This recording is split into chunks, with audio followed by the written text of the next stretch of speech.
Welcome to RM biology. আরও একটি নতুন এবং অত্যন্ত গুরুত্বপূর্ণ ভিডিওতে তোমাদের স্বাগত। আজকের ভিডিওটি সম্পূর্ণ যারা 2024-এ 11-এর ফাইনাল এক্সাম দেবে তাদের জন্য অত্যন্ত গুরুত্বপূর্ণ। তো এবছর থেকে 11-এর ফাইনাল এক্সাম কিন্তু স্কুলের হাতে করে দেওয়া হয়েছে। আগে বোর্ড পরীক্ষা নিত, বোর্ড থেকে কোশ্চেন আসতো, তাই উচ্চ মাধ্যমিকের সঙ্গেই পরীক্ষা হতো।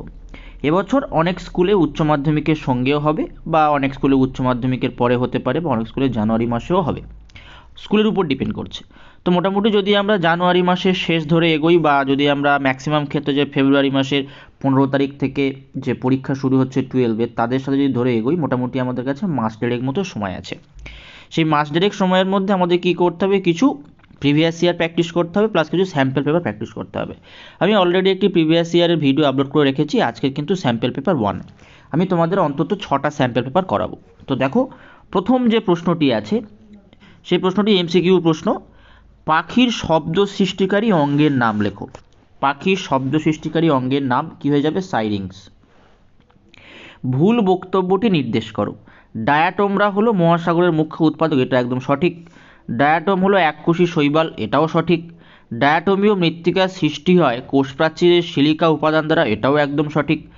ডায়াটোমের কোষপ্রাচীর সহজেই বিনষ্ট হয়, এটা কিন্তু ভুল আছে। তাহলে উত্তরটি কী হয়ে যাবে? উত্তরটি ডি। তারপর ভৌম পুষ্পদণ্ড দেখা যায়। ভৌম পুষ্পদণ্ড দেখা যায় কিন্তু পেঁয়াজে। আরশোলার শ্বাস ছিদ্রের সংখ্যা। আরশোলার শ্বাস ছিদ্রের সংখ্যা 10 জোড়া। পরবর্তী প্রশ্ন, নিম্নলিখিত কোন প্রকারের প্রাণীতে অস্থিমজ্জা অনুপস্থিত? নিম্নলিখিত কোন প্রকারের প্রাণীতে অস্থিমজ্জা থাকে না? উত্তরটি কী হয়ে যাবে? পক্ষী। উত্তরটি কী হবে? পক্ষী। পরবর্তী প্রশ্ন, এদের মধ্যে কোনটি ইনক্লুশন বডি নয়? এদের মধ্যে পলিজোম কিন্তু ইনক্লুশন বডি নয়। কার্বক্সিলেজ উৎসেচকের ক্রিয়া নষ্ট করে কোন খাদ্য উপাদান? দেখো, কাঁচা গাজর, কাঁচা ডিম, কাঁচা দুধ, সেদ্ধ আলু। এক্ষেত্রে উত্তরটি হয়ে যাবে কাঁচা ডিম। নিচের কোন সমীকরণটি ব্যাপন চাপ ঘাটতিকে বোঝায়? এটা উত্তর হয়ে যাবে ডিপিডি ইকুয়াল টু ওপি মাইনাস টিপি, অর্থাৎ অসমোটিক প্রেশার বা অসমোসিস প্রেশার আর টার্গার প্রেশার। ইএমপি যে পথ হয়ে আছে, বা ইএমপি থেকে মোট উৎপন্ন এটিপির সংখ্যা। এক্ষেত্রে তোমাদের প্রত্যেকেরই উত্তরটি জানা, উত্তরটি হবে কিন্তু অপশান বি। নিম্নলিখিত যে উদ্ভিদটি C4 উদ্ভিদ সেটি হলো ভুট্টা। সেটি কি? ভুট্টা। পরবর্তী প্রশ্ন, দ্বিতীয় রঞ্জকতন্ত্র যেটা আমরা PS2 বলে অভ্যস্ত, তার সক্রিয় ক্লোরোফিল প্রায় প্রত্যেকেই আমরা জানি, সেটা হচ্ছে P680। নিম্নলিখিত কোন হরমোনের বেশি ঘনত্বে পত্রমোচন হয়? এই উত্তরটি কী হয়ে যাবে? উত্তরটি হয়ে যাবে ABA বা অ্যাবসিসিক অ্যাসিড। ABA-কে কিন্তু উদ্ভিদের স্ট্রেস হরমোন বা পীড়নজনিত হরমোন বলা হয়। তারপর প্রশ্ন আছে, কার্বন মনোক্সাইড মানুষের ক্ষেত্রে ক্ষতিকর কেন?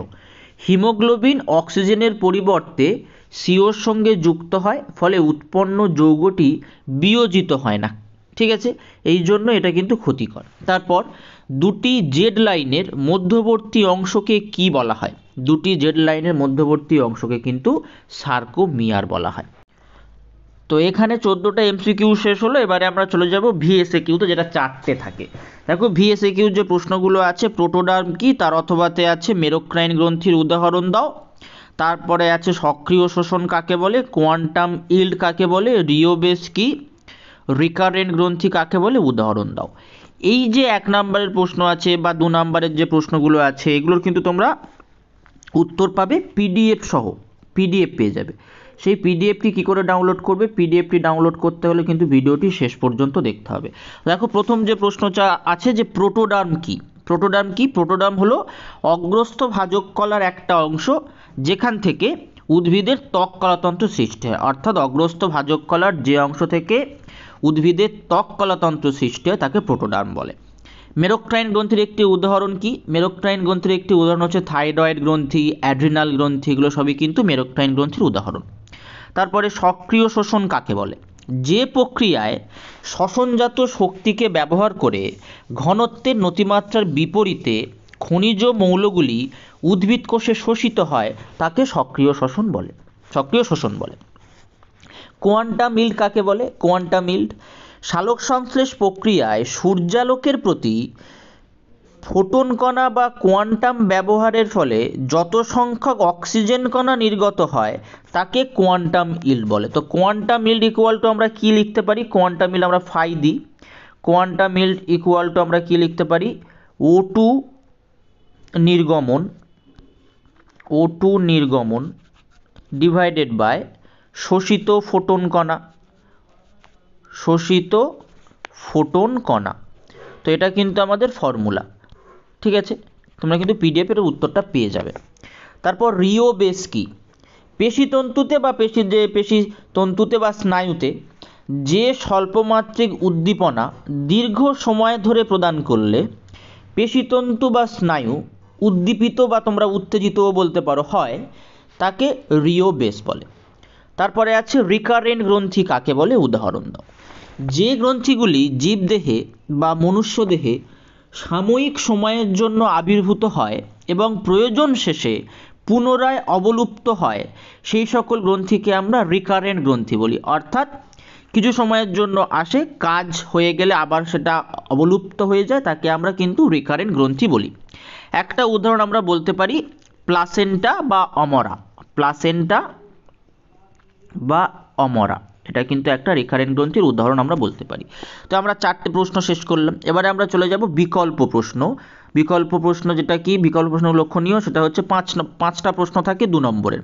তো পিডিএফটা কালেক্ট করবে কি করে, তোমাদের লিখতে হবে RMB 1124 আমি ডেসক্রিপশন বক্সে দিয়ে রাখবো, পিন কমেন্টে দিয়ে রাখবো, সেখানে তোমরা ড্রাইভ লিঙ্ক পেয়ে যাবে, সেখান থেকে কিন্তু কালেক্ট করে নিও। সব বড় হাতের RMB 1124, ঠিক আছে।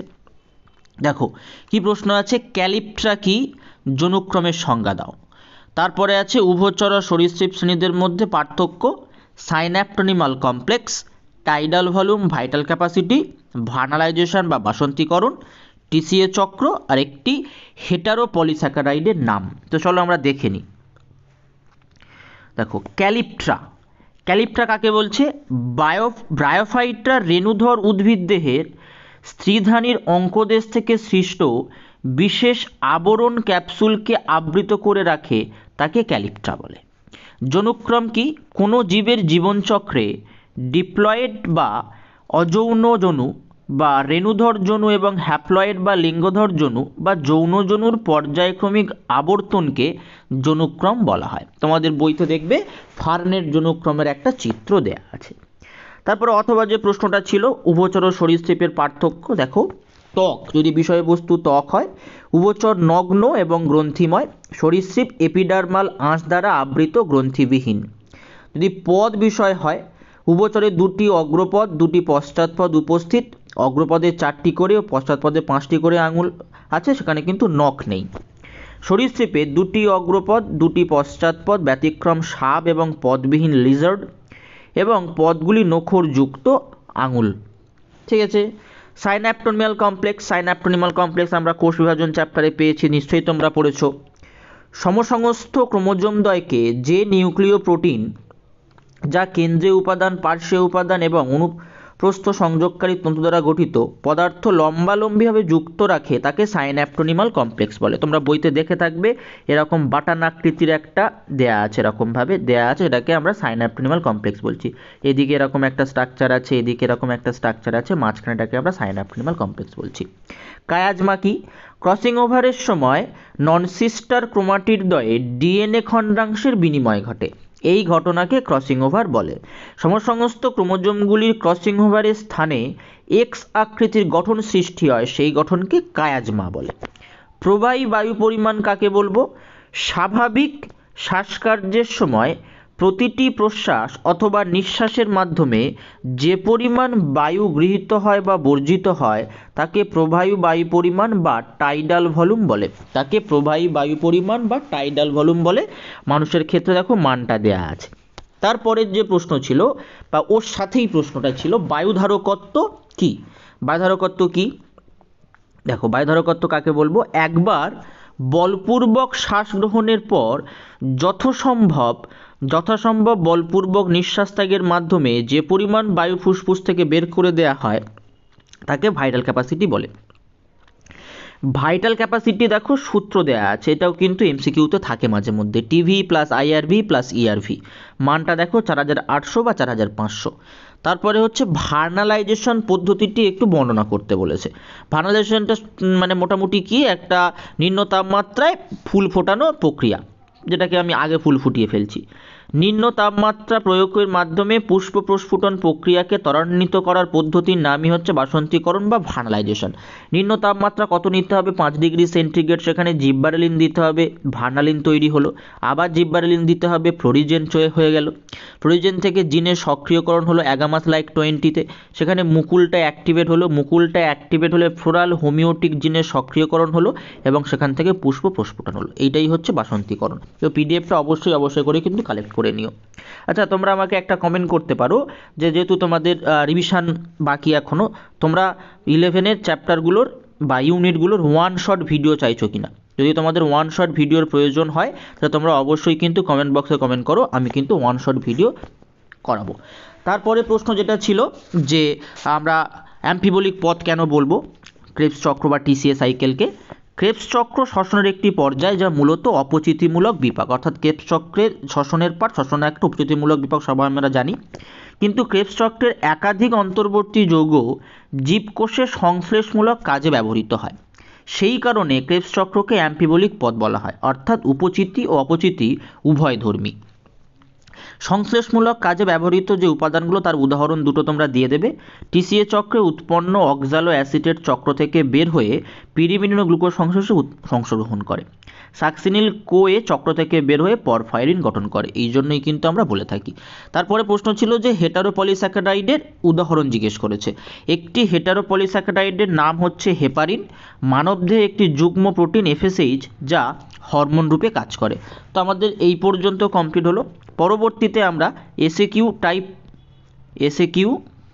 টাইপ 1 এবং এলএকিউ কমপ্লিট করব এই স্যাম্পল পেপারের। তার জন্য চ্যানেলটি অবশ্যই করে সাবস্ক্রাইব করে রাখতে হবে এবং বেল বাটনটি বাজিয়ে দিতে হবে। ভিডিওটি প্রচুর পরিমাণে শেয়ার করে দাও যাতে সবাই উপকৃত হয়।